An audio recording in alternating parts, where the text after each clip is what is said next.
E whiwhelawele nganga e toi whatalo whātul whafonga anga sio tātou wa tunuu. Ile nei futu la le a fiafi. Ai mesio pa anga whafonga fonga le tātou wala leo male ala ata.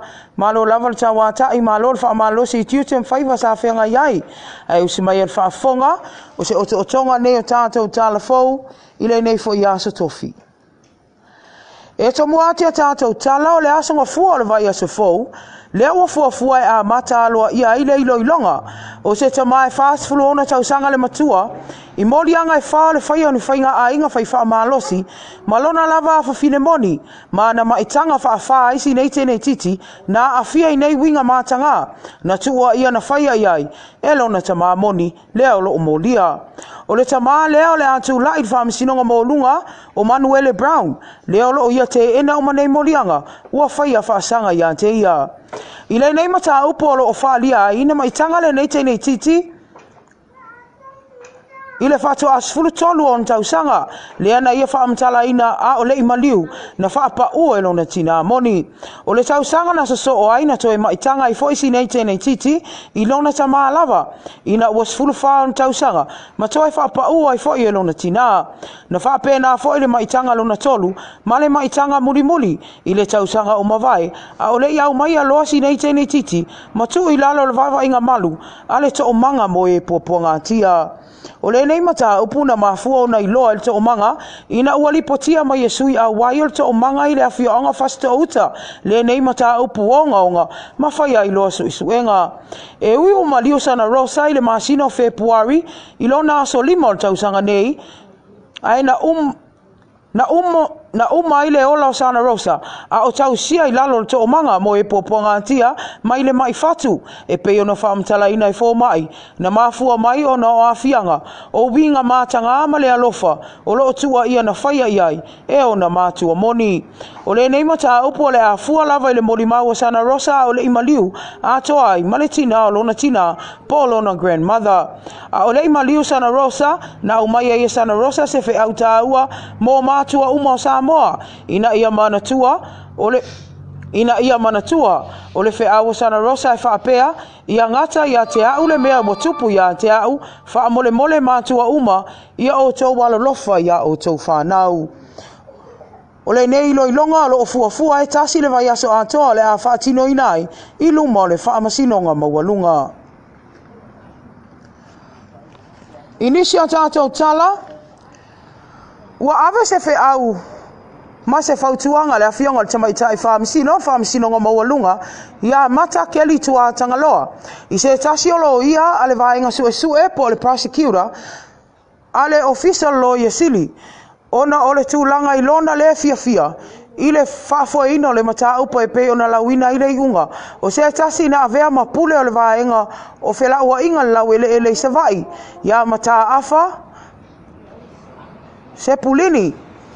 Ilana mata upa e pe ona funga ina. I le whai unga le vasa o mawai. Na sau noa mata o se le mata ngofi ele le tāpena ina o le neilo ia. E whafonga ina le nei mata upu. A ua ia sila fia le lei. O le mata upa e pe ona iai. O le lauina o le iunga. A e wha mata mai. E le i tāpena ina. E na te taulima ina le nei mata upu. Wa ave ele whautuanga ale tamaita i whaamasino ngā maualunga i atua tangaloa i le official lo ia sili ina ia tautua nā e lava tā oso ala tau lo ia e whaafuaina mata upu a e le na o leo atu manofo i tono le potu whaamasino. O le aso ata e ao le ole a whaasolo mai ai le whi au whaamalosi whaalapopitonga le tō manga mo e popua ngā tia inisio a onga tūlanga lua i le au waa whaapea matua nai. O le a onga le au waa o St. Joseph's, leo le a whaatino mo mua i le itu la esfulu i le aso ata e ao, e pei ona sila fia, e le au whaafifonga i le a vatunga mua inisio a onga o whaapea ona o ialine nei poka la me tāua. O le a mawhai ona lātou whaafifonga ai, i le tāua tele ona nei poka labe, ua whai ngoa ina a whai mātou te mawhaia, tau te mawhaia. O le nei poka la mena whanau mai, ona o se mana onga o te ineti uma umai a lato mata upu i luma le whaamasinonga le olo i lalo le pui ngā manu al tō manga Ma o le lato taitonunga fai wa manu malo mai whaafita uli onga le nei o langa e ma fai e so o tangata lava le nei so i fuanga o le aunga lava ia ma le wha moe moe le nei wha au wha malosi ina ia ma fai ona lave a ina iso o se so i fua ua wha apea ona tau wha vai vai mai whaafita uli onga o le nei o langa e aile nau ta inga o le a ma fai ona iai ma mātua e le ngata i leo whai a onga e pe ona ta ue le nei po kalame o lo o whaasolo pe ai to tonu o le atunuu a o le au wina atu i atunuu mamao. O le tātou tala muli e si lia ma le tolu se lau whao mai mtau soifua leo wa wha maonia mai wa sao niuni ma tā pena ina ia whaatino le lato o nanga i le taimi tonu o ta alonga le Pasifika leo le atali malo ai Samoa i le masino i ulai o le tausanga nei.